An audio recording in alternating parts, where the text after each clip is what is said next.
Okay, class. Good day sa inyong lahat. Ito ang ating lesson. ah ano na bang lesson to? Lesson 4 natin, okay? For our chapter 4 in Readings in Philippine History or HIST 100, we are going to tackle about the social, political, economic, and cultural issues in the Philippine history. So for our reference, we're going to use the PPT made by our local historian, Sir Joseph Eric Hipolito. So yan, kapag may medyo hindi ako verified about sa history class na itinuturo ko sa inyo, sa kanya ako nag-a-ask ng feedback for improvement. Okay, class. So let's move forward sa mga slides pa. Okay, so sabi ko nga, this chapter 4 is all about the social, political, economic, and cultural issues in the Philippine history. So we're going to tackle kung ano ba yung agrarian reforms, okay, the policies, and then we're also discussing the Philippine constitutions. Okay? Sa ano-ano ba itong mga constitution na to bago tayo nag-come up sa ating 1987 Constitution o yung Constitution na ina-apply at ginagamit natin nowadays. Okay? And then, taxation. Medyo pahahapyawan din natin yun dito. So now class, pumunta tayo sa tinatawag nating agrarian reform policies. Meron din tayong, yun nga, Philippine Constitution, taxation. Okay? So ngayon, class, pag-aralan naman natin yung tinatawag nating agrarian reform policies. So class, ito yung mga batas at programa. Okay? Pag sinabi nating agrarian reform policies, ito class yung mga batas at programa na may layuning ayusin yung pamamahagi ng lupa, lalong-lalo na para sa mga magsasaka. So ano ba yung goal nila dito? Ang goal dito, class, the main agenda is to give equal rights, okay? Doon sa mga mayayaman, mga hasyendero, may-ari ng lupa, at doon sa mga nagsasaka ng lupa o yung tinatawag nating tenants. Okay?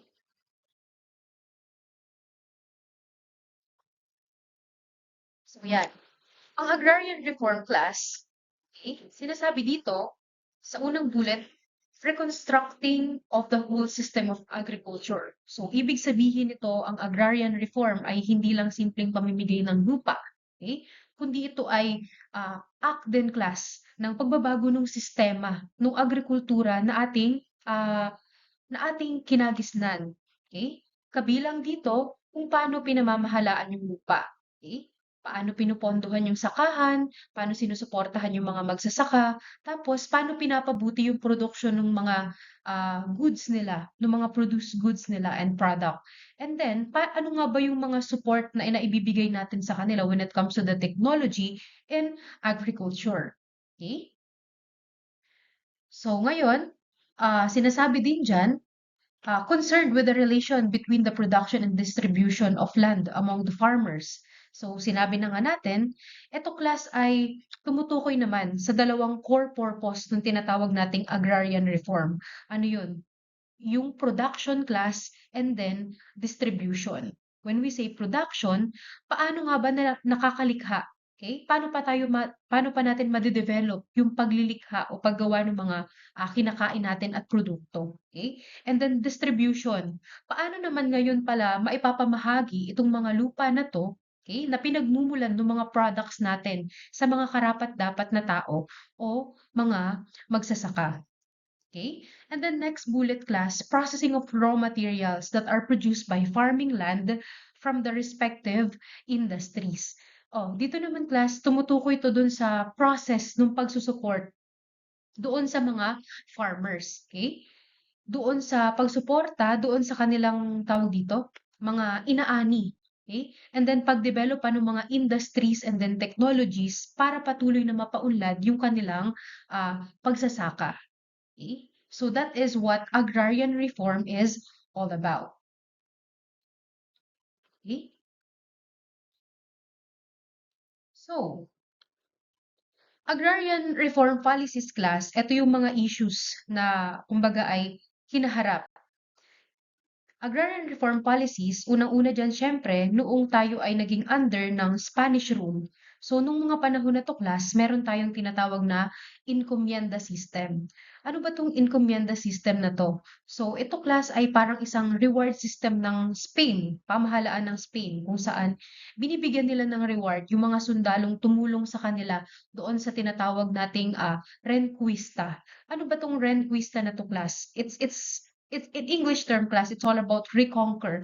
Okay? Ito yung nagkaroon ng digmaan sa pagitan ng Muslim kasi class and then Christians. Okay? Yung etong mga Spanish sa Spain. Okay? In easy word, for over 700 years class, nasakop ng mga Muslim ang mga Kristiyano sa Espanya. Kaya naman ngayon, ah, kaya naman ngayon unti-unti nilang binawi yung pananakop na kanilang sinapit. Yun yung tinatawag nating reconquista o reconquer. Pag-conquer uli nung naturally land daw na para sa kanila. So yung encomienda system na yan class ay pinagana nila noong mga panahon na yon para tulungan sila or ibigay as reward system doon sa mga tumulong sa kanila during the war. Okay? Ngayon class, dito kaso class, applying it in the context of Philippine history, sa konteksto natin, dito nagkaroon ng abuse sa pagitan ng mga Pilipino at saka ng mga hasyendero. Okay? Kasi class, pinagtatrabaho dito ng pilit yung mga tenants. Okay? Yung mga tenants, ibig sabihin yung mga magsasaka ng lupa ng hasyendero. Okay? Pinapatawan din nila ng mataas na buwis. 'Di ba? Pinagtatrabaho ka na, pinapatawan ka pa ng mataas na buwis. So, may hindi pantay na pagkilala dun sa rights ng asyendero, may-ari ng lupa, at tenants o yung nagsasaka ng lupa. Okay? Ngayon class, meron din tayong tinatawag na hacienda system. Ito naman class, yung ah, ayun na nga, mixing the land of the native and then the elite citizens for priors profit. Ito pa rin, bahagi pa rin ng parang pang-aabuso nila sa atin kasi class sa sistema ng hacienda system, dito ay hindi nananalo ang mga pesante o yung mga magsasaka dahil ayan, yung lupa na mismong sariling sariling sa atin mismo, okay?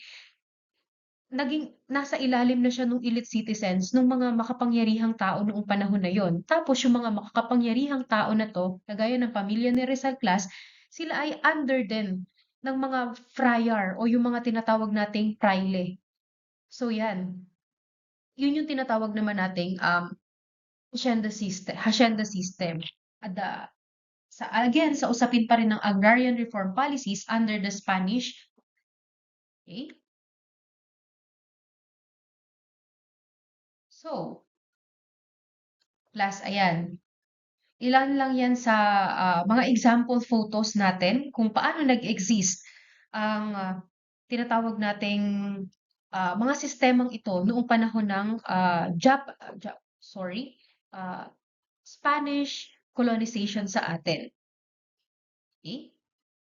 So yan. Ito rin, mahalagang ipaunawa at mahalagang malaman ninyo na ang Bulacan ay isa sa mga primary haciendas na mabibigay nating example noong panahon ng Spanish sorry, tawag dito? Yeah, Spanish occupation sa ating bansa.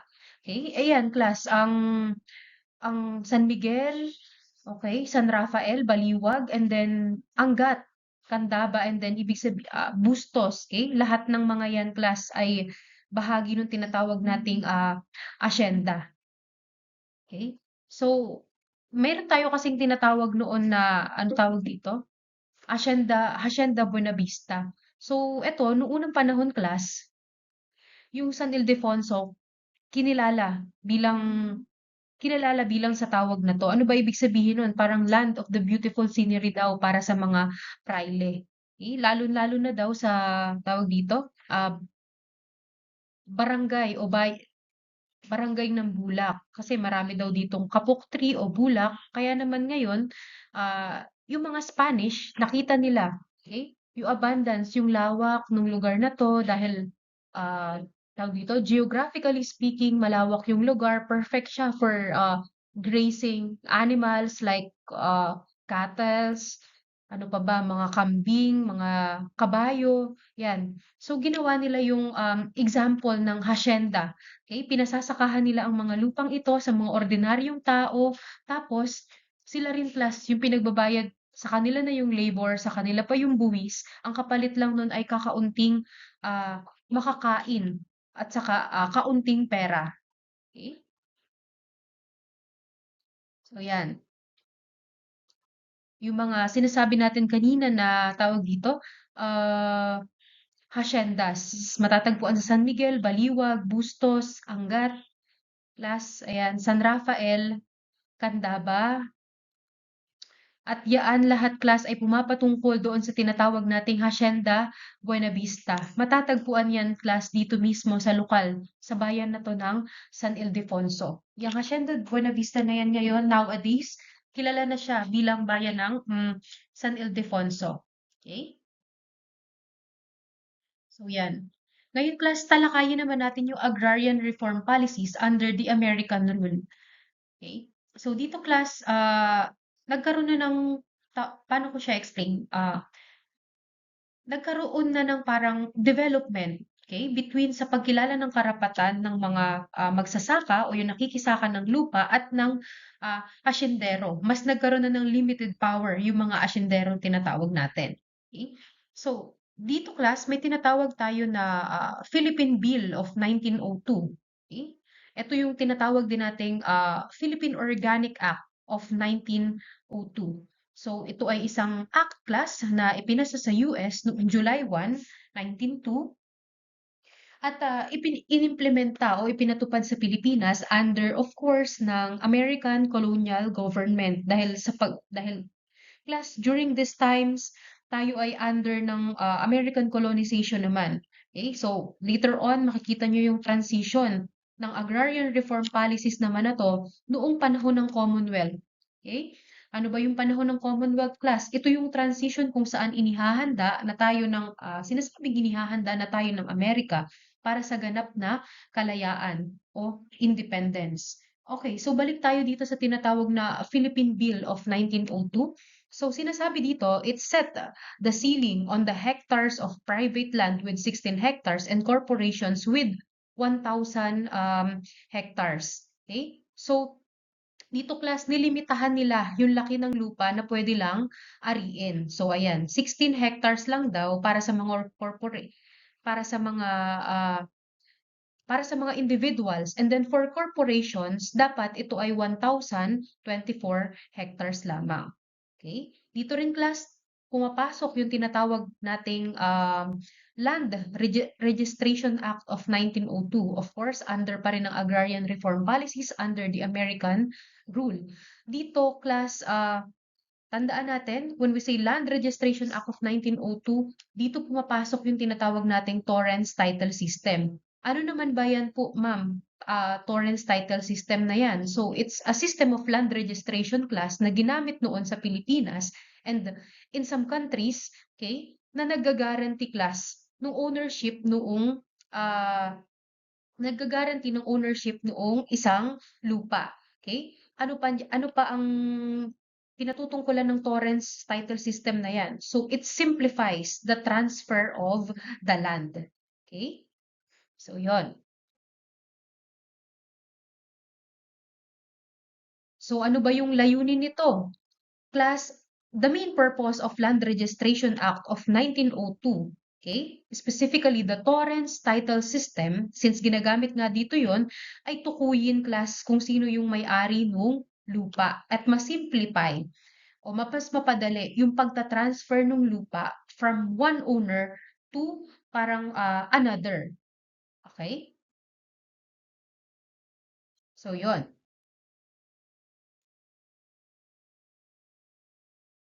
Ngayon class, and dito pa rin tayo.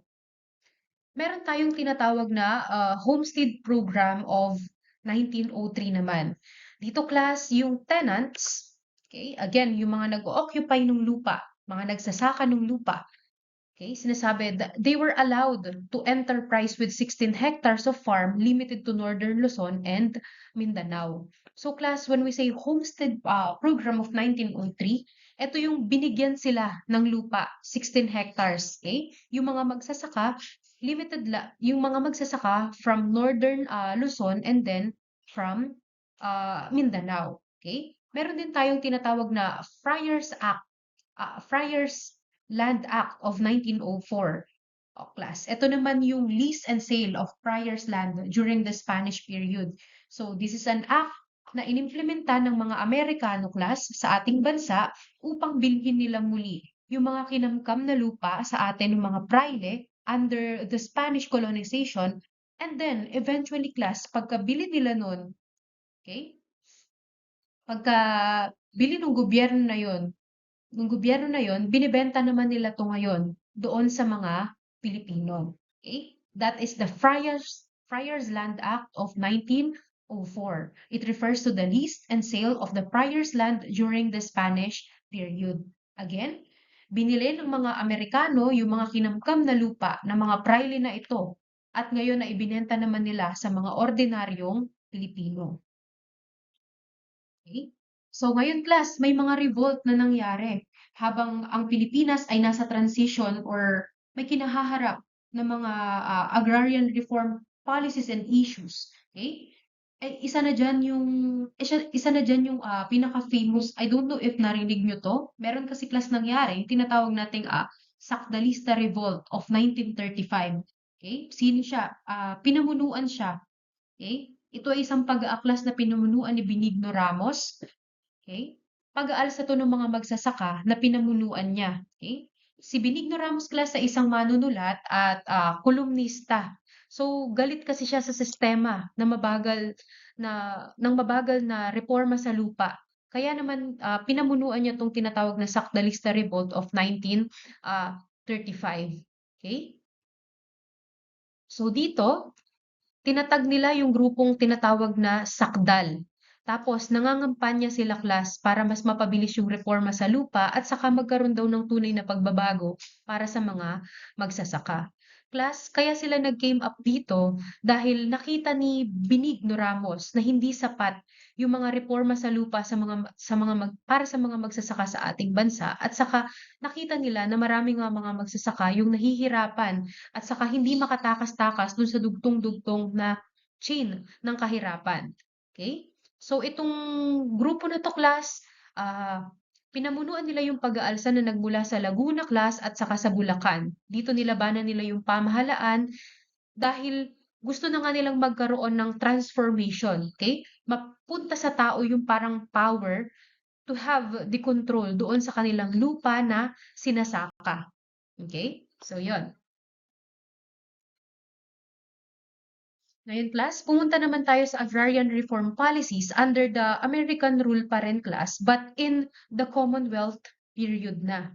Okay? So nakita natin yung transition from the Spanish colonization class, the system of encomienda and then hacienda, at ngayon naman ay under the American rule kung saan gumawa sila ng mga batas para eventually ay tawag dito, mabigyang karapatan din yung mga ordinaryong tao. Okay? Ngayon class, puntahan naman natin ano-ano ba yung nangyari dito sa agrarian reform policies under the American rule pa rin, but in the Commonwealth period kung saan binigyan na ng tawag dito, kontrol ang mga Pilipino na mamuno or tawag dito, yes, mamuno para sa kanilang para sa ating gobyerno. Okay? Of course, ang kauna-unahang ang presidente under the Commonwealth era or period of the Philippines from 1935 to 1944 ay si former Manuel Luis Molina Quezon. Okay? So yan, class. Dito class, nabuo yung tinatawag nating social justice program. So ano to? Ito yung 'pag sinabi nating social justice program class sa madaling sabi, ito yung binibili ng gobyerno yung hasyenda para ibigay mismo sa mga tenants. Ano yung kaibahan niya dun sa sinasabi natin kanina?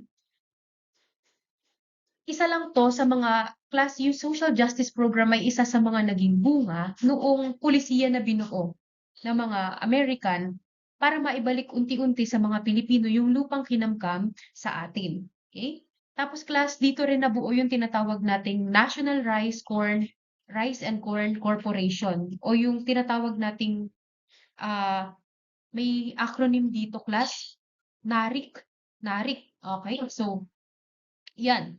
Ano ba ang nabuo 'to class noong 1970s. So anong purpose nito? Class ito ay tumutulong sa mga magsasaka laban doon sa mga legal rights nila, okay? Legal rights, court battles nila na may kinalaman sa lupa, okay? So ano pa yung mga naitulong ng National Rice and Corn Corporation sa ating mga lokal na magsasaka? Plus, sa pamamagitan nito, na-allocate plus yung budget para magkaroon ng sapat na imbakan yung mga tao para sa mga inanin nilang bigas at saka inanin nilang mga mais. Okay? Ano pa? Sinuportahan din ito yung mga magsasaka. Okay? Hindi lang sa usaping legal, kundi para mabigyan sila ng mga makinarya na makapagpapaunlad sa kanilang pagsasaka. Ano pa? Price regulation class. Malaki ang ginampanan ng National Rice and Corn Corporation para ma-regulate yung presyo na kinakailangan sa merkado para matiyak na kumikita yung mga magsasaka natin at yung mga negosyante. Okay?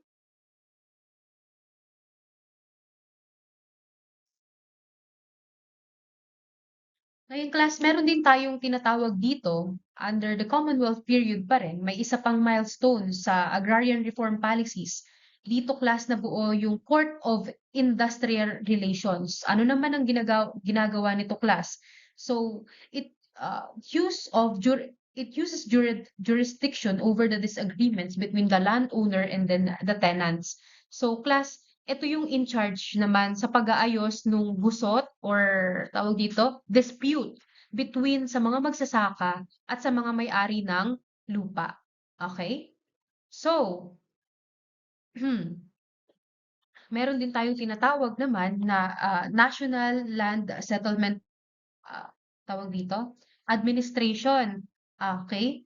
So, ayun, just to give you a hint, the Court of Industrial Relations or give you some sort of connection between these two. Sorry, medyo nalilito ako, madami talaga yung topics. The Court of Industrial Relations class ang tawag dito, eventually ay nag-lead para mabuo itong tinatawag nating National Land Settlement Administration. At ito namang National Land Settlement Administration class, it is a continuation ng tinatawag nating homestead program. So ano naman yung homestead program class? Ito yung isang programa nga ng pamahalaan natin na nagbibigay ng lupa doon sa mga mahihirap na magsasaka para sila ay magkaroon din ng sariling bukirin. Okay? So ano ba yung nilalayo nito? Para mapalakas pa rin yung reforma sa lupa at sa katulungan yung mga ordinaryong magsasaka na umunlad pa rin. Kumbaga, hindi sila mapag-iwanan between sa, alam mo yun, dynamic change na nangyayari doon sa usaping panglupa and then agrarian reform na meron yung bansa natin. Okay?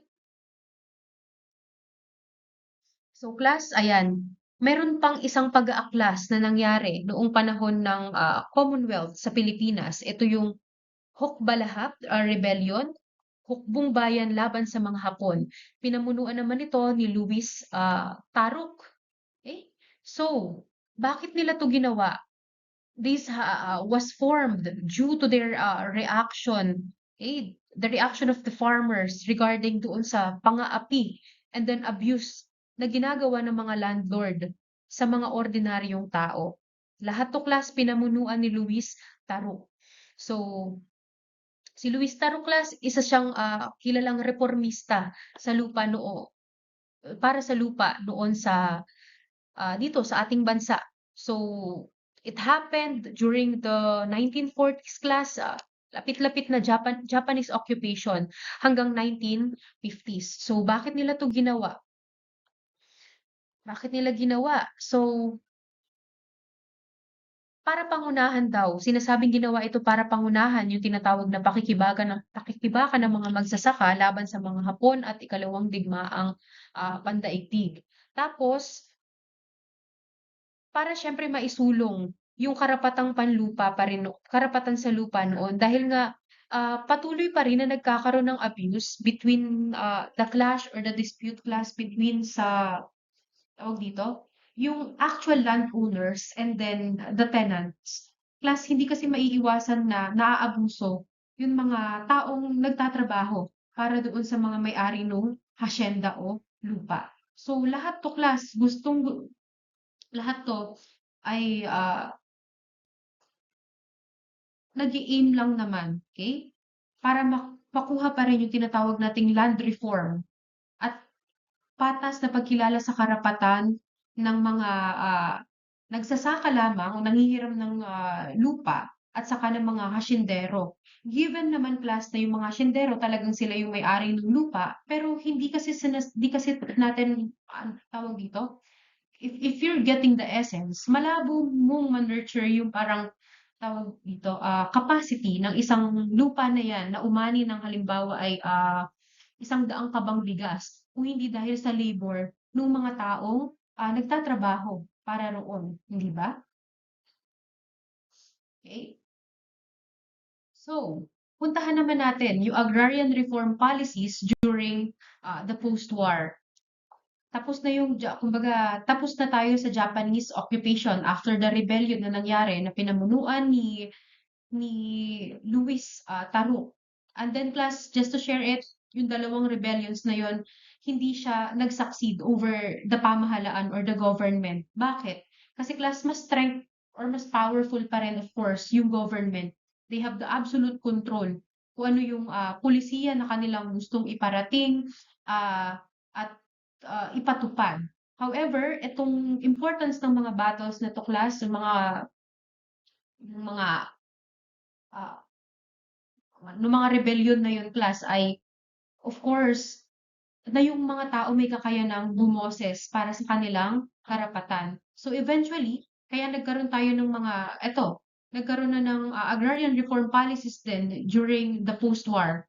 Ito class sa panahon na to ni uh, President Manuel Rojas, Ramon Magsaysay, and then Diosdado Macapagal. So yan, mga presidente na namuno sa Pilipinas or naupo sa Pilipinas during the post-war era natin. Okay? Ano-ano yung mga land reform policies dyan? Unang-una na class yung Republic Act number 34. So eto class, sinasabi dito yung 70-30%, 70-30 sharing ng mga magsasaka at saka yung may-ari ng lupa.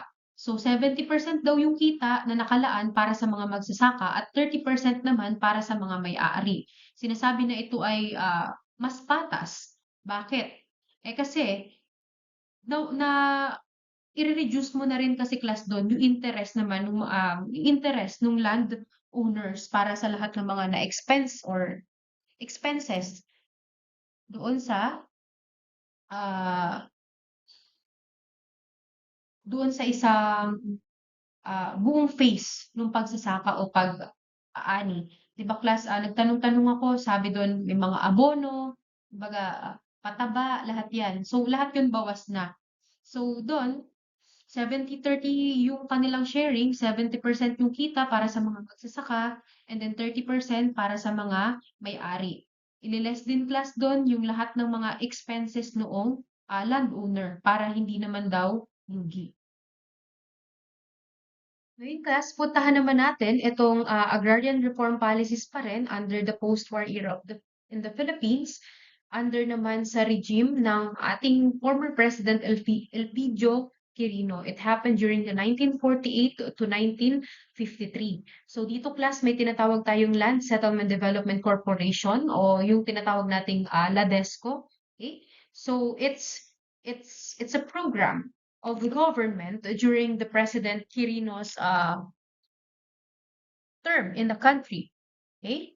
Na naglalayon na mabigyan din ng karapatan yung mga mahihirap na magsasaka sa uh, sa mga programang panlupa. Okay? So, sinasabi dito, it accelerated and expanded the resettlement programs for the farmers. Para tong kagaya rin ng homestead program class. Okay? So, ano-ano ba yung characteristics netong Land Settlement Development Corporation or this program? Ano ba? So, dito, kasama sa mga pulisiya nito, yung mas malawak daw na lupain. Okay? So, mas nagbibigay ito ng mas malaking bahagi ng lupa doon sa bawat beneficiary netong programa na to. Sumunod class, yung pagkakaroon ng sariling lupa. So, yung mga magsasaka, sila na binigay na sa kanila yung full ownership ng mga lupain na yon. Okay? Ano pa class? Yung meron din tayong tinatawag dito na mas naging concrete, yung tinatawag nating support, agricultural support. So, dito, under ni Pangulong Elpidio Quirino class, mas pinaigting yung suporta sa agrikultura kung saan ay tinulungan na, inagapayanan na ng technology yung mga magsasaka class para mas mapaunlad yung kanilang production. Okay? So, yun. Puntahan naman natin yung tinatawag nating National Resettlement and Rehabilitation Administration under ni Pangulong Ramon Magsaysay. So ito, class, sabi dito, it improve the relocation program and dissemination of the agricultural lands to landless tenants and agrarians. Class, ang lagi nating tatandaan under ni President Ramon Magsaysay class is the Tenancy Act of 1954. Ah, eto kasi siya. Ayan. The Agricultural Tenancy Act of 1954. So, unang class, meron tayong tinatawag na NARA, yung National Resettlement and Rehabilitation Administration. So, it's a relocation for the landless farmers para sila ay magkaroon din ng lupang sasakahin. And then, meron tayong tinatawag na Tenancy Act of 1954, ginawa naman ito class para protektahan yung mga magsasaka and then yung may-ari nung lupa. So it gives adequate protection to the rights of the both landowners and then the tenants. Okay? Mas pinaigting pa. So ito class, this class, the National Resettlement and Rehabilitation Administration, this program, ay interconnected to the Agricultural Tenancy Act of 1954. Kasi class, if NARA is all about relocating the land farmers in order for them to have their own farms, okay? Para magkaroon na sila talaga ng lupang sasakahin. Ngayon class, yung Agricultural Tenancy Act of 1954 naman ay ginawa para ngayon maprotektahan etong mga landowners na to and then the tenants para dun sa kanilang lupang pag-aari. Okay? Okay, class, dito na tayo sa last president during the post-war era of the Philippines. So, in this slide, meron tayong tinatawag na Agricultural Land Reform Code o of 1963 class. Yun talaga siya. So, ito din yung tinatawag nating Republic Act number 3844 o yun yung tinatawag nating Agricultural Land Reform Code of 1963. So, ano ba to class? It allowed the owner cultivatorship, agrarian individuality, and then the public land dissemination. So, dito class, inalis na ng tawag dito, mas inalis na yung tinatawag nating tenancy system at yung parang pagbibigay ng lupa. So ano ba 'tong ano ba 'tong act na 'to? The Agricultural Land Reform Code of 1963. So class, yan ay isang sistema class na ginawa para sa paghahati o paggamit ng lupa kung saan yung may-ari class ng lupa o yung landlord na nagpapagamit ng lupa sa mga magsasaka o tenant ay maibinibigay na renta. Okay? Kapalit nung kanilang ani. So, inalis na yun, yung Tenancy Act sa pamamagitan nitong Agricultural Land Reform Code of 1963. Okay? So, yun. Paano ngayon 'to gumagana? May tinatawag dito class na shared, tenancy. So, yung mga magsasaka nagbibigay ng bahagi ng ani nila sa may-ari ng lupa. Halimbawa, 50% ng palay. Okay? So, meron din tinatawag class na cash tenancy. So, yung mga magsasaka nagbabayad sila ng pera bilang renta para magamit naman yung lupa. Then meron din tayong tinatawag dito na leasehold tenancy. So eto class, 'pag sinabi nating leasehold tenancy naman, eto yung, kontrata, okay? Kung saan yung mga magsasaka ay may karapatan gumamit ng lupa, under a specific time period. So, kadalasan daw class may kasama 'tong improvement rights. Ano ba yung improvement rights na yun? Na sa susunod na gamitin namin ang lupa, ipinapangako namin na ah, mas iko-cultivate namin 'to sa ganitong mga pananim under this time, okay. So gano'n. Ano ang, ah, class again, ang layunin, okay, dito ng Agricultural Land Reform Code is, ah, para makapagsaka, okay, yung mga walang sariling lupa. So pansinin natin in this, agrarian reform policies during the post-war, nagfo-focus ito sa pagbibigay ng karapatan doon sa mga taong wala talagang lupa. Ibig sabihin, you have the government has given them the power na manghiram ng lupa under na protected ng isang batas, okay? Para sila ay makapagsaka rin at mapaunlad pa yung mga tinatawag nating bayan na nasa kanayunan. Okay? So yan. Ngayon class, ayan. Meron kasing naging problem dito. Ano yun? Yung tenancy system nga. So maraming tenants, marami daw tenants class, yung hindi talaga tunay na may-ari ng lupa. Kasi nga, sabi ko nga sa inyo, pinasasaka, when we say tenants, sila yung parang nag-occupy doon sa lupa para makisaka.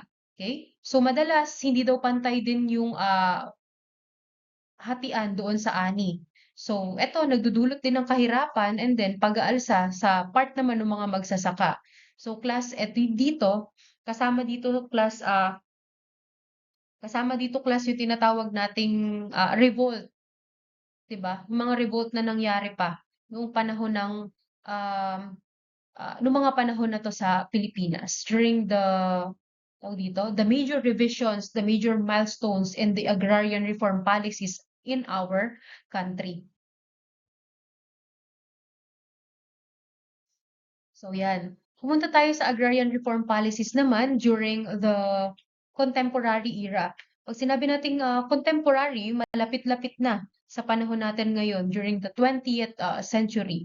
So dito class, may tinatawag tayong nung panahon ni Ferdinand, the former President E. Marcos Sr., that was during the 1965 to 1986. So, dito class, may tinatawag tayong fundamental reconstructing. So, ginamit nila yung term dito na technocrats to wipe out the landlord-dominated Congress. Ano ba yung technocrats class? Ito yung mga tao daw na expert sa ekonomiya, saka sa agrikultura. So, they are experts in economy, agriculture, and administration. So, yan. Ano ba tong fundamental reconstructing na to class?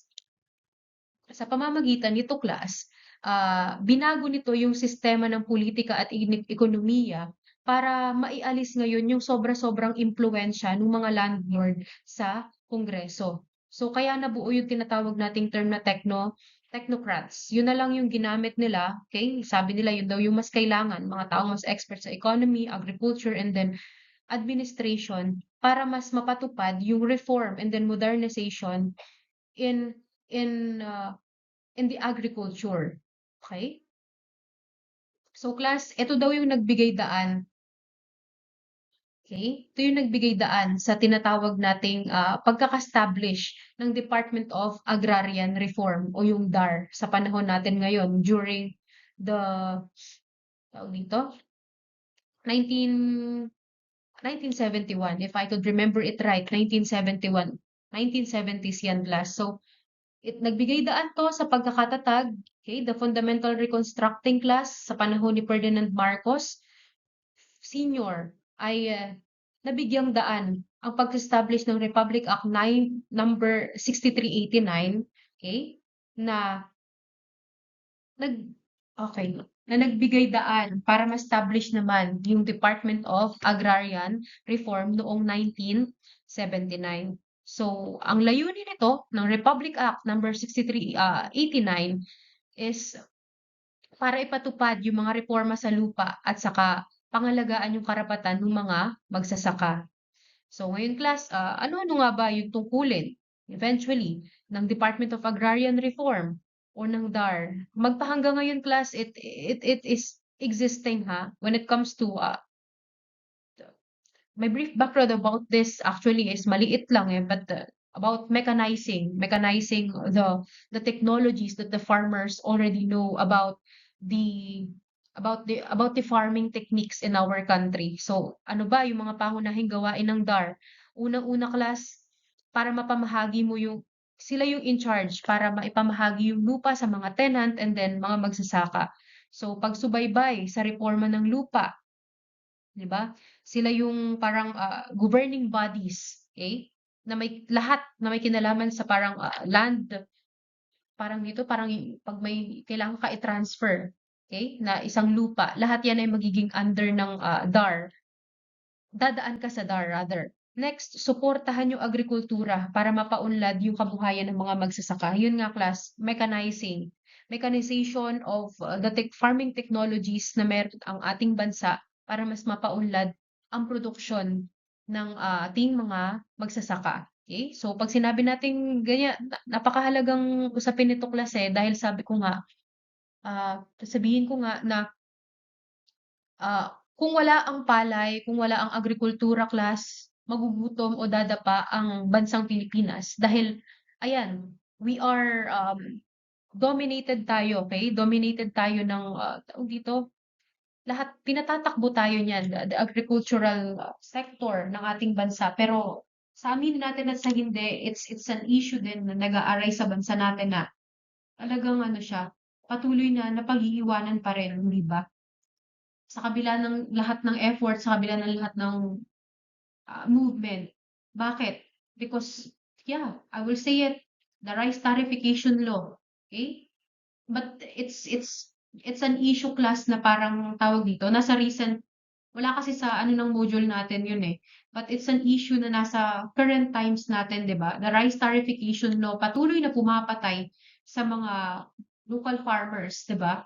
Instead na binibili natin, okay, yung mga produkto sa kanila, yung produkto na lokal na sa atin, mas pinatataas ng rice tariffication law yung protected kasi nito yung mga imports class, yung mga imported goods. Pinapababa yung parang tax para dito. Kaya ngayon, ang tendency natin, kapag kulang yung supply, mag-i-import tayo na mag-i-import ng bigas. Okay? Instead na binibili natin kung alin yung sariling atin. Okay? So, since yung ang daming mga imported na bigas, yun yung mas mura, mas mamahal ngayon yung local products natin, yung mga locally produced goods ng ating mga magsasaka. Eh, sino pang bibili nun kung mas mahal?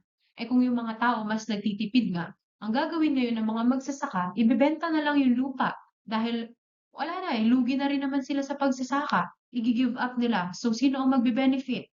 Humahalakhak ang ating alam niyo na yon, okay? So, yun. Load ko kasi 'to sa YouTube so, okay. So, yan. Puntahan naman natin 'tong agrarian reform policies contemporary era pa rin but under the regime of former President Corazon C. Aquino. It happened during 1986 to 1992. Dito class na-implement yung tinatawag nating Comprehensive Agrarian Reform Law. Ano ba 'to? It's the same as the Republic Act number 6657 or the Comprehensive Agrarian Reform Law of 1988. Ano ba to? Its acronym is CARL, C-A-R-L. So ano to? Ito ay isang batas na naglalayong ipamahagi yung mga lupa class sa mga magsasaka at saka sa mga tenant. Okay? But this time, from the private sector naman, papunta sa mga public sectors. Okay? So yan. Ang layunin nito, tulungan yung mga beneficiaries na maging yung mga beneficiaries, maging yung mga maliliit na mga magsasaka, the independent farmers na tinatawag, na para magkaroon din sila ng kakayanang makapagsaka sa sarili nilang pamamaraan. Ano yung mga katangian ng Comprehensive Agrarian Reform Law Class? Unang-una class, ayan, meron pa rin tayong tinatawag na redistribution of land. But yun nga, bigyang highlight natin, this time is from the private sector, ibinigay ito para sa publiko. Okay? Then, for all the tenants, so kahit ano pa yung tenurial arrangement na sinasabi nila, the shared tenancy, leasehold o iba pa, naging regardless na yon dito. Okay? Next, suporta sa mga beneficiaries. So, may kasamang tulong katulad ng mga dito class sa Comprehensive Agrarian Reform Law na implementa yung tinatawag nating pagtulong din sa mga magsasaka pagpapautang sa kanila financially. Okay? Para makabili sila ng binhi, binibigyan din ng government pwede ring in cash or talagang binhi mula sa gobyerno and then technology para sa mga pagsasaka. Okay? So, yun. Agrarian reform policies pa rin in the contemporary era, but this time under the regime of the former President Gloria M. Arroyo. It happened on 2001 to 2010. Class, ito, tinuloy-tuloy yung tinatawag nating Comprehensive Agrarian Reform Program Extension but with reform. So yan, tinuloy nila sa pamamagitan program. Okay, so itinuloy.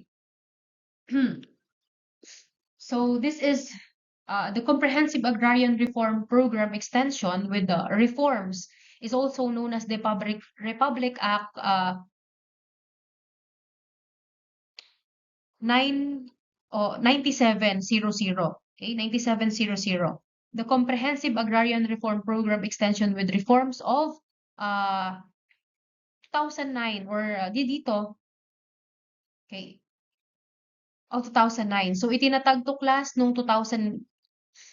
Okay, tinatag to class nung 2008 para ipagpatuloy yung reforma sa lupa tapos tulungan yung mga beneficiary ng mga para tulungan ang mga beneficiary na maging tunay or magkaroon ng full ownership dun sa kanilang mga lupa.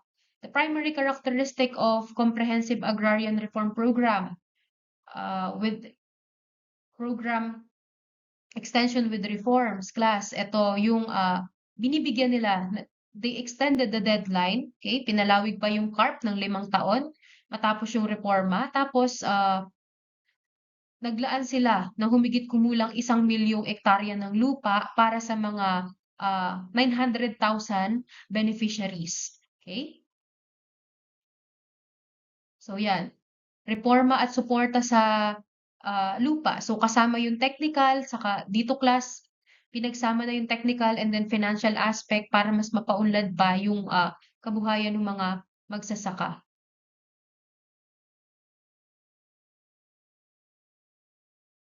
Okay? So now class, dito naman tayo sa isa pang usapin na mahalaga sa ating bansa.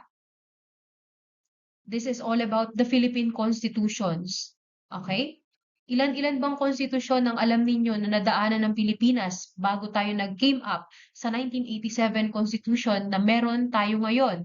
Okay? So dapat din class, do you know or kabisado nyo ba kung ano yung preamble of the 1987 Constitution?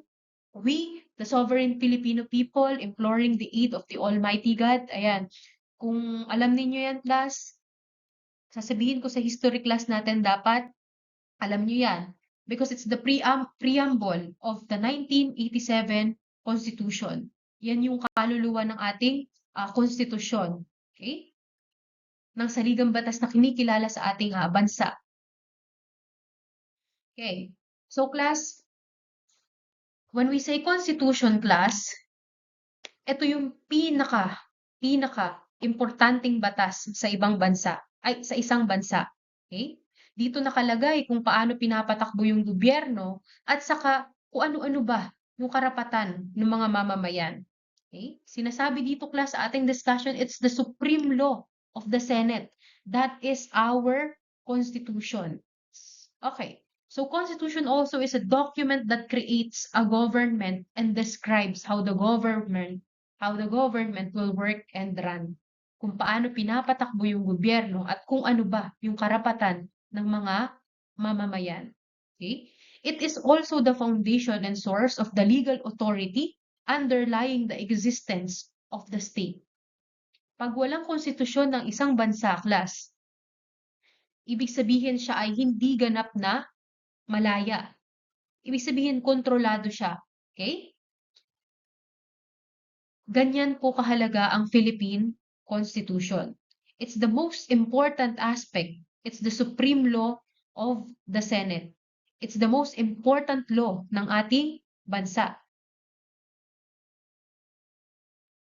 Okay? So, pag-aralan natin ngayon kung ano-ano yung mga major constitutions na nagdaan sa atin sa Pilipinas. Okay? First here, class, we have here the Malolos Constitution of 1899 rather. We have here the Malolos Constitution of 1899. So it says here that it is the first formal constitution in Asia.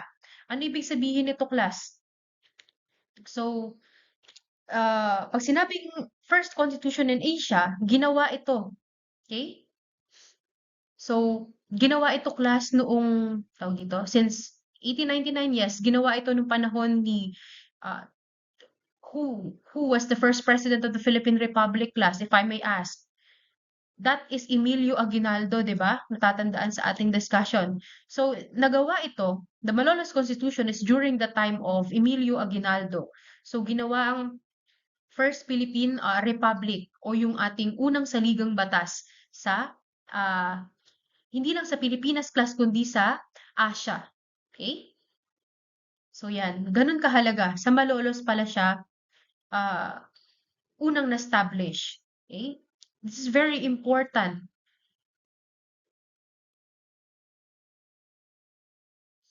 Now, class, meron din tayong tinatawag na 1935 Constitution. So, pang-ilan na to? Pangalawa. It's what we call the Commonwealth Constitution, class. Okay? It's the kind of constitution naman, class, na nakabase gamit yung model na nakuha natin from the America. Bakit? Because, class, the Philippines during this time, in the Commonwealth era, we're still under what do you call this? The colonization. We're still under the American colonization. Okay? That's why, nung nag-keep up tayo sa 1935 Constitution, class, sinabi na ito ay ginawa lamang para daw tayo ay eventually ma-prepare sa ating ganap na paglaya. Kailan yun? Noong 1946. Okay? Sa Ligang Batas ng Pilipinas na pinatupad noong 1935. So, ang layunin nito, nasabi ko na nga, para ihanda tayo sa ganap na kalayaan natin, eventually noong 1946, laban sa mga Amerikano. Okay? So, class, ano ba yung katangian nito? So, dito, class, in 1935 Constitution, meron sinasabi dito na democratic daw yung pamahalaan. Sabihin, may tatlong tawag dito, may tatlong sangay na tayo. Meron tayong tinatawag na executive, pangulo, and then legislative, the Congress, and then judiciary. It's the Supreme Court. So dito rin, class, nagkaroon na ng malawak na pagkilala sa karapatang pantao, kalayaan sa relihiyon, pananalita, the way how you act. Okay? And then, mga pangalawang batas din. Dito, class, binigyan ng limitasyon yung kapangyarihan ng pamahalaan. Okay? Binigyan ng limitasyon yung kapangyarihan ng pamahalaan since nahati nga siya sa tatlong branches. The legislative, executive, that is the Pangulo, the legislative, Kongreso or the Congress, and then judiciary for the Supreme Court. Nahati na siya. So, hindi na nasa isang government lang yung absolute power. So, dito, class, ayan, marami dito sa 1935 Constitution na itaguyod yung mga reforma sa lupa. So, yung mga agrarian reform policies na na-discuss natin kanina. So, anong kahalagahan ng 1935 Constitution? Sa pamamagitan, class, nito, nagkaroon tayo ng saligang batas during the transition noong panahon ng ikalawang digmaang pandaigdig or the World War na yes, naging battleground ang Pilipinas. So eventually class, this 1935 Constitution paved the way para sa ating tinatawag na kasarinlan na nangyari noong 1946 naman. Okay?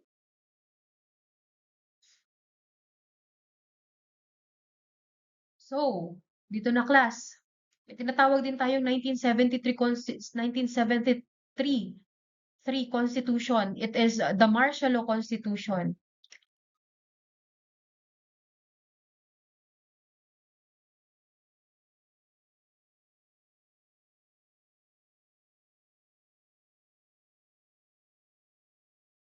Okay? So class, this is the Martial Law Constitution.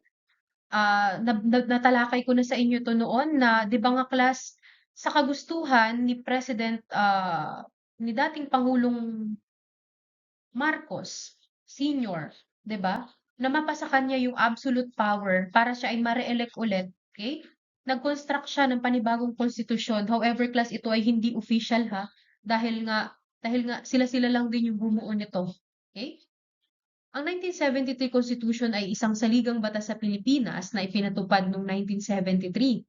'Di ba nga, under ni President Marcos. So, its main agenda is para palitan yung 1935 Constitution at ngayon ay ibigay doon kay President Marcos Senior yung absolute power, absolute control of the government and its people. So class, ito ay tinatawag nating this 1973 Constitution is a parliamentary style government. Ibig sabihin, the president is holding the the whole power, the absolute control of the government. Ha? So yon. Ito yung ginamit class, 'di ba, para siya ay ma-re-elect ng paulit-ulit as president at manungkulan. Okay? 1973 Constitution para ma-re-elect, maging madagdagan ng termino yung pangulo, and then eventually dineklara yung martial law. Okay? Kung saan, ayan, walang makakapalit sa kanya sa posisyon. So yan.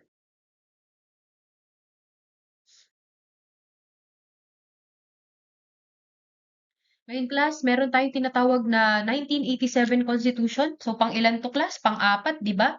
1987 Constitution. Ito na rin yung basis ng meron tayo ngayon.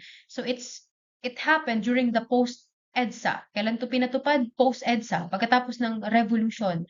So ginagamit natin to ngayon. Dito nakaangkla yung mga saligang batas na meron tayo. Okay? So, kailan to binuo? Natalakay ito sa isang discussion natin sa klase. Binuo ito under ni former President Corazon Aquino. So class, dito sa 1987 Constitution na promulgate yung tinatawag nating democratic government. Dito class, nagbalik sa presidential system. Okay? Pangulo, merong pangulo, may kongreso, and then may korte suprema. So, kumbaga, I mean, tawag dito, nabalik ulit yung tatlong branches ng government natin. Hindi na nakacentralize ulit sa Pangulo yung tinatawag nating absolute power of the control doon sa state. So dito class, mas naging maingat sa pag-establish ng 1987 Constitution para mas malimitahan daw yung power ng president and then iwasan yung pag-abuso doon sa paghawak ng kapangyarihan. Ano pa class? Dito, mas pinalawak yung karapatang pantao. Ibig sabihin, mas pinalawak yung Bill of Rights. Okay? Bill of Rights, kasama dun yung, yes, the karapatang pantao, the due process clause, freedom of expression. Kaya nga mas malawak yung karapatan nating magpahayag. It's because of the 1987 Constitution. Pinalawak din ang press freedom, right to information. Lahat ng tao ay parang may access na dito kasi ito yung bagay na kinuha sa atin during the martial law. Okay? Then rights of labor para sa mga kababaihan, indigenous people, may mga kapansanan. Lahat yan class pinalawak sa pamamagitan ng ating tinatawag na 1987 Constitution. Ano pa? Pinaunlad nito yung social justice and human rights. Okay? Binigyang diin ito, yung tinatawag nating ilang issue pa sa tinatawag nating agrarian reform, labor rights, urban housing, health, education. Okay? So yan. And lastly, ulitin ko, paglilimit ng power sa gobyerno. Okay? So mas mahigpit ang rules para sa pagdedeklara ng martial law. And then suspension ng habeas corpus, pagpapatupad nito, and then yung pagkontrol doon sa police and military powers. And then class, ano pa, yung mga characteristic na 1987 Constitution, class, sa pamamagitan nito, decentralize yung power. Okay? Ibig sabihin, mas nagkaroon ng kapangyarihan yung local government. Okay?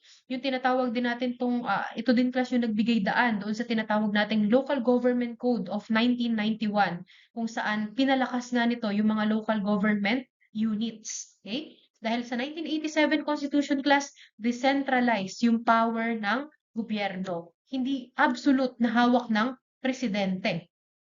Okay? So yan. Ano pa? Constitutional Commissions class. Mas malaya ngayon yung mga komisyon kagaya ng COMELEC, the COA, and then the CSC. Okay? Tapos, ano pa, natulong nitong benefits sa atin sa pamamagitan ng 1987 Constitution Plus na buo yung mga tinatawag na party list system. So, nagbigay ito ng pwesto sa Kongreso para sa mga marginalized sectors ng ating lipunan. Okay? So, yun ang mga benefits. And then, kalinawang na ibigay ng 1987 Constitution sa atin. Okay? Okay, so eto class, dapat may activity kayo na gagawin pero hindi na natin to gagawin. Just study this lesson and okay, bahala na kung ano yung mapapagawa ko sa inyo activity for this. Now class, let's go back to other part of this discussion. It's still part of the Philippine constitutions. Pero ito class yung mga less common. Okay? May tinatawag tayong Biak na Bato Constitution. It's a revolutionary constitution class happened during the 1897 bago yung 1899 first Philippine Republic Constitution na meron tayo. Okay? So yung Biak na Bato, huwag na nating pahabain, it's a revolutionary constitution class. Nabuo siya noong panahon ng revolutionaryong Pilipino. Next, meron tayong tinatawag na 1943 Constitution class. Ano naman to? It's a Japanese-sponsored government. Okay? Sandali na nagkaroon yan sa atin sa Pilipinas para, tawag dito, para during the Japanese occupation sa atin. And then meron tayong tinatawag na 1986 Freedom Constitution. 1986 bago yung 1987 Constitution na meron tayo. We have here the 1986 Constitution, Freedom Constitution. It's the transitional constitution. Okay? Bago or pagkatapos po nung EDSA. Okay? During the EDSA. And then after the EDSA na implement naman or na itatag yung 1987 Constitution. Okay? So yun po. Ngayon magpunta naman tayo sa tinatawag nating the last part of this topic. This is all about the Philippine taxation. Ito class, sobrang gandang discussion ito because class in taxation in our lesson I would like to say that in our country lahat, okay? Hindi tayo OA kung sasabihin natin na bati paghinga natin ay may tax. Sa lesson na to malalaman mo kung bakit. Okay? In taxation class, mahalagang malaman that when we say taxation, it is the lifeblood of the government. Bakit sinabing lifeblood class? Class, kung wala ang tax, kung wala ang mga buwis na nanggagaling sa bawat mamamayan ng Pilipinas, wala tayong mga kalsada, wala tayong mga paaralan, wala tayong mga ospital. Therefore, class, taxation is the lifeblood of the government as it covers the raising of the revenue for our government. Okay? So yan.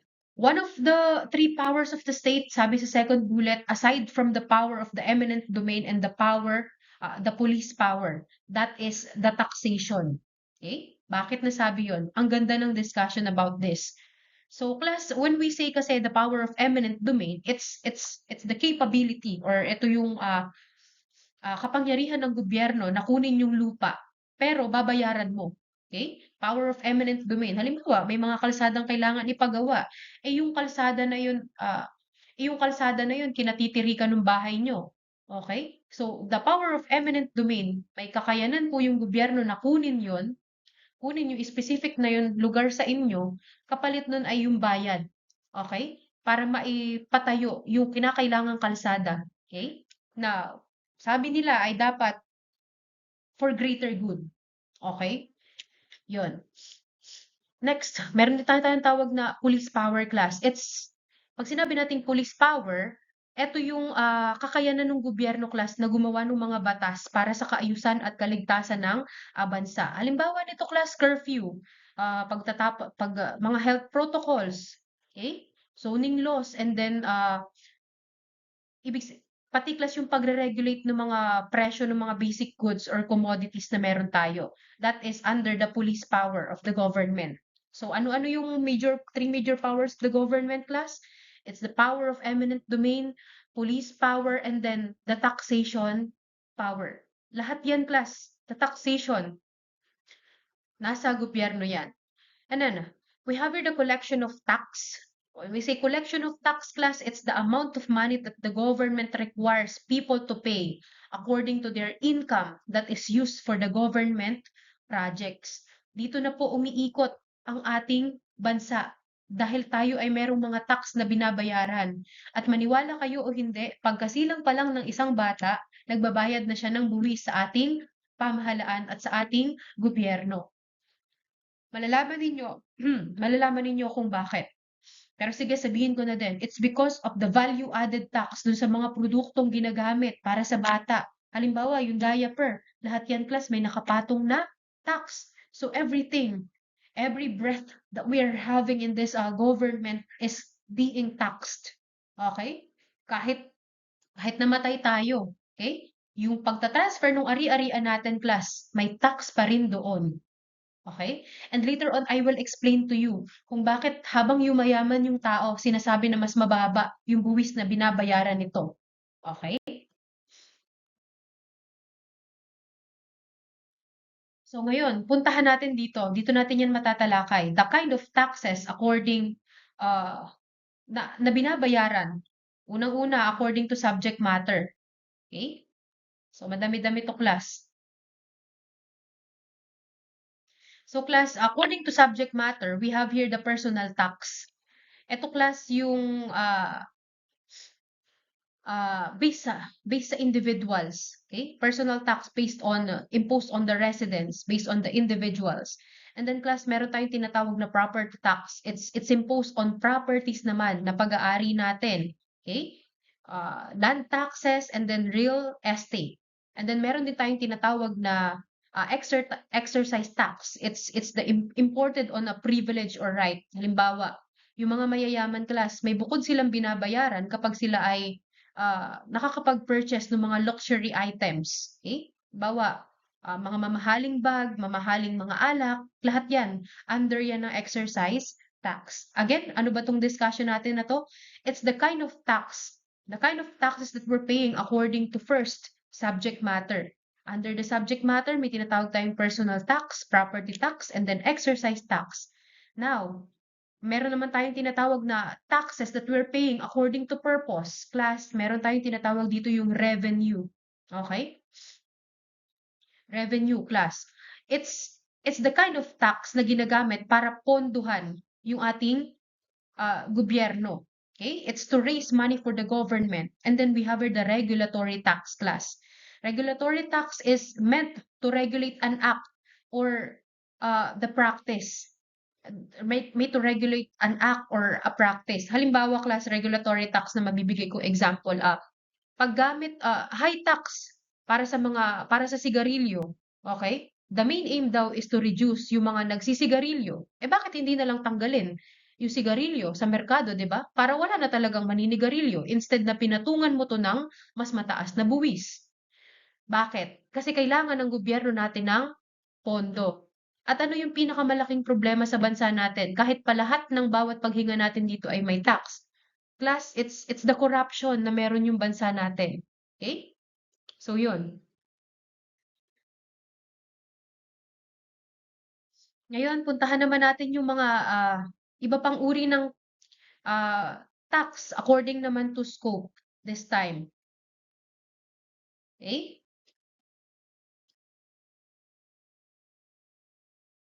So yan class. According to scope, meron tayong tinatawag na local tax and then national tax. Ano ba yung local tax? It's based on the certain locality. Ito yung mga tax na meron tayo sa municipal level natin. Halimbawa, pag kumukuha tayo ng sedula, the commodity tax na community tax na meron tayo. Halimbawa, may business ang parents mo. Kumuha siya ng business permit, franchise permit, real estate property tax. Lahat yan ay under ng local tax. Ang kumukolekta niyan ay yung municipality ninyo. Okay? And then class, meron naman tayo tinatawag na according to scope pa rin in the national level.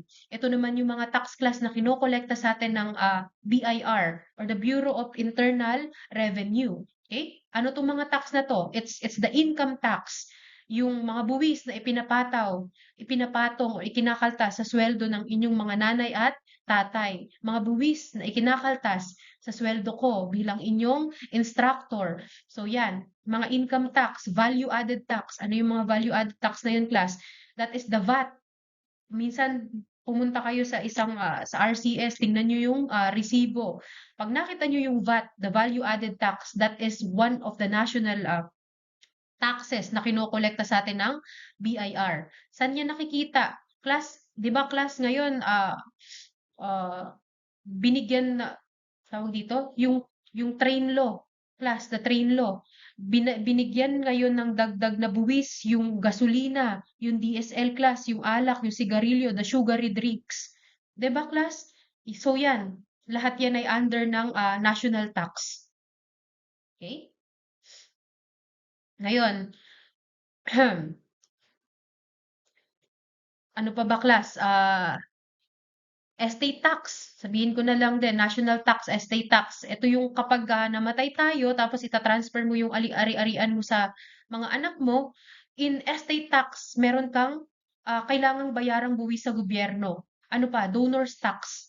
Okay? Ano pa? Ito nga yung sabi ko, class, sarili mo ng bahay, but in local level to sarili mo ng bahay, class, kailangan mong buwisan siya sa gobyerno kapag maganda yung bahay mo. Tama, mali? You ask your parents, okay? So, yon. Determination. Ngayon, class, pumunta tayo, determination of the amount of tax to pay. Paano ba ito na-determine daw, class? Meron tayong dalawang classification. Meron tayong tinatawag na ad valorem tax and then specific tax.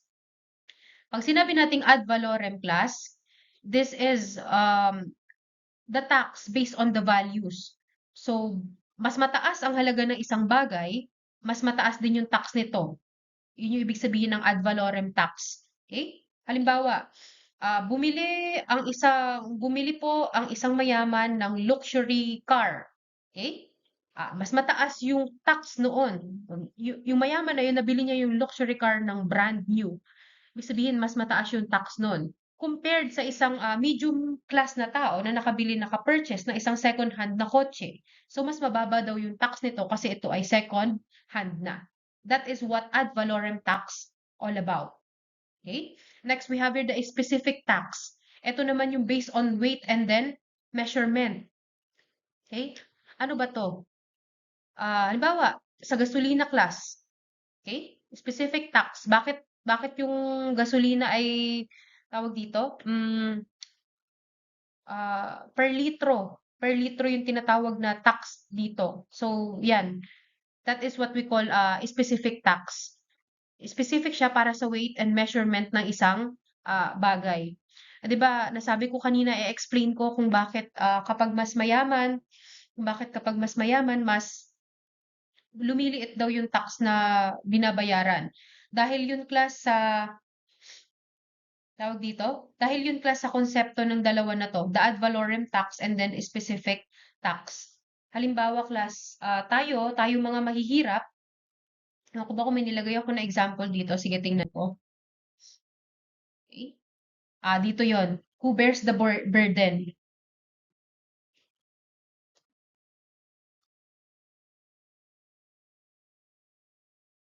So yan class. Who bears the burden din ng mga tax na to? Okay? Direct tax, ito ay ini-impose directly to the person na involved doon. So, sino nagbabayad nito? Ikaw, pag sinabi nating direct tax, ito yung tax na ikaw mismo yung nagbabayad. Income tax, yung sa buwis ng sweldo ko. That is one of the examples of direct tax.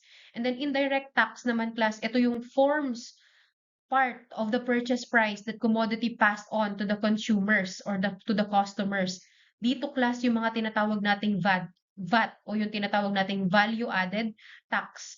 So dito, class, fix yung percentage para sa lahat. Kahit mataas o mababa yung income mo, pareho yung babayaran mo. Kaya ngayon, class, may tinatawag tayo na sino ba talaga ang nagbe-bear ng burden ng mataas na mga tax na to? Ang mayayaman ba o ang mahihirap? Pakinggan yung maigi tong analogy na 'to. In indirect tax class, sabi ko nga dito, kay mataas o kay mababa yung sweldo mo, iisa lang yung value added tax na binabayaran natin para sa mga specific goods na binibili, pangangailangan natin. Halimbawa, si employee 1, ang sweldo niya kada kinsenas ay 12,000. Si employee 2, ang sweldo niya kada buwan ay kada kinsenas ay nasa 30,000. Okay?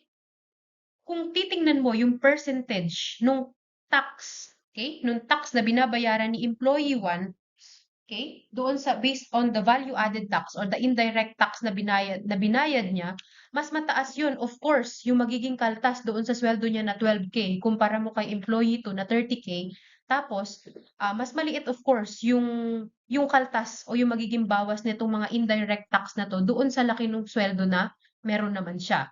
However, class, yung direct tax, parang wala tayong mapagpipilian because in the direct tax naman, class, kapag sabi ko nga, it's the kind of tax na direct mong binabayaran. The more na mataas naman ang sahod mo, mas mataas yung tax na kailangan mong bayaran sa gobyerno. Kaya talagang walang hinga ang mga Pilipino because directly and indirectly, tayo ay binubuwisan. Okay? Ngayon, class, sa Iron Law of Wages, i-apply natin yung mga mayayaman, patuloy na yayaman, eka nila dahil in the Iron Law of Wages, ibinibigay lang class dito kung ano yung kailangan mo. Okay? Halimbawa, ang isang minimum wage ng isang tao is 650, nagko-construction or 700, ganyan. Pagpalagay na natin maghapon. Yun lang yung kailangan mo para sa maghapon. Therefore, mabibili mo lang kung ano yung mga kinakailangan mo to survive the day. Okay? Ang mga mayayaman class, the upper class, yung mga negosyante of course, the higher ups pa from our government, they're holding the absolute control. Minsan din doon sa mga presyo na meron yung merkado natin. Okay? So dito, mas tumataas yung inflation, mas sumasaya sila because yun, mas tataas yung tax na babayaran ng mga ordinaryong tao at sila naman, syempre mas lalaki yung kanilang kita. Okay? Ngayon, class, tingnan natin yung rate. Proportional tax based on the fixed percentage. Meron tayong tinatawag na, ayan. Okay? So, dito, class, proportional tax. Ito yung fixed percentage para sa lahat. So, kahit mataas o mababa yung income mo, pareho lang yung percent na babayaran. So, example, ang tax rate is 10%. Kumikita ka ng 10,000. So, yung tax nun is 1,000. Kumita ng 50,000, ang tax nun 5,000. So, pareho kayong 10% pareho kayong 10% yung nababawas na tax. So, magbabago lang yun. Mararamdaman mo lang yung epekto nun because it depends doon kung gaano kalaki yung kinikita mo. Ngayon, class, may tinatawag tayong progressive tax. Ito naman yung mas mataas ang income, mas mataas yung percentage tax. So, ito yung ginagamit sa income tax ng Pilipinas. Okay? Yung progressive tax yung ginagamit sa income tax daw ng Pilipinas. Sa panungang paraan, mas mataas yung income, mas mataas yung percentage ng tax na iyong babayaran. That is what the progressive tax is all about. Now we have here the regressive tax. Ito yung kapag bumaba naman yung tax rate, bumaba ba ang tax rate kapag mas mataas ang base? So paano to? Ito yung opposite naman ng progressive. It's The regressive task is the opposite of the progressive tax. Ibig sabihin, habang lumalaki yung halaga ng binibili o kinikita, mas bumababa naman yung percentage na binabayaran nito. So example, yung value-added tax, halimbawa, it behaves like the regressive tax. Parehong 12% daw yung VAT para sa lahat, pero yung effect, si Juan class, halimbawa, minimum age earner siya, pero minimum wage earner siya, pero bumibili siya ng bigas na worth 500 pesos. So 12%, yung 12% tax is malaking impact para sa budget ni Juan. Eh si Donya, high income earner siya. Bumili siya ng same item, 500 pesos na bigas. Eh 12% din yun. Siya mayaman siya. So that 12% is a small portion lang nung kanyang income. Kaya ngayon, mas mabigat sa mahirap ang epekto o ang effect noong ang effects ng VAT or ng value added tax kahit pareho lamang naman yung percentage. Okay? So naiintindihan natin ngayon class? Okay? Yung konsepto ng regressive tax and then progressive tax. Pag pareho lang kayong pag pareho lang kayong 12% ang pataw doon sa buwis, 'di ba? Eh mas malaki yung kinikita ng mga mayayaman, 'di ba? So sino ang mas magsasuffer doon sa additional 12%? Of course, it's the mahihirap class. Tatandaan, ha? Kasi mas malaking percentage na sa kanila yung 12% na yon compared doon sa mga mas nakakaangat o mas maraming kinikita sa kanila na pera. Okay? So, ganun po nag-work yung taxation sa bansa natin.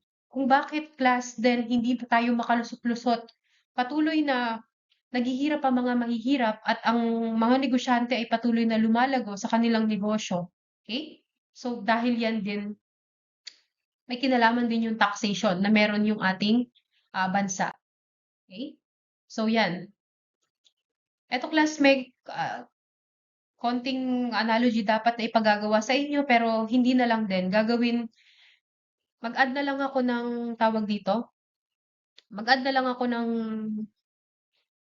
module, okay, na pumapatungkol about this, the Philippine taxation and the history of the Philippine taxation and the history of Bureau of Internal Revenue. So class, ayan. Alamin nyo na lang the strong points ng mga to. The Marcos administration, Aquino, Ramos, Estrada, Arroyo, Aquino, and then Duterte. Okay? So all in all class, yun lang ang pinatutungkulan ng ating discussion about the lesson 4. Okay? So thank you and God bless you all.